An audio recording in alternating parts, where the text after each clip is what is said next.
जिल्हा परिषद प्राथमिक शाळा कारला खुर्द येथे प्रजासत्ताक दिनी शैक्षणिक साहित्याचे वाटप।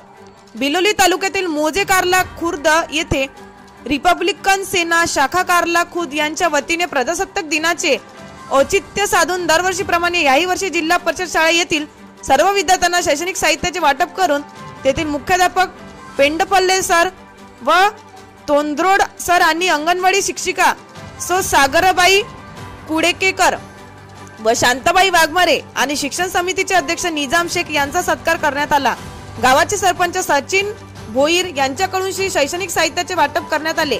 यावेळी रिपब्लिकन सेनेचे शहराध्यक्ष गंगाधर इबितकर, तालुका संपर्क प्रमुख अलीम शेख व तालुका महासचिव शुद्धधन वाघमारे व शाखा प्रमुख सादिक शेख, रामा कुरेकर, शादुल शेख, अजित पठाण, फिरोज पठाण, सदाम शेख व गावांचे सरपंच सचिन बोईनवाड व सदस्य नागानाथ आरुडे, सुभाष आमटे गाडेकर, देवराव गाडेकर, देवदास यादवराव आमटे व गावातील प्रतिष्ठित नागरिक उपस्थित होते।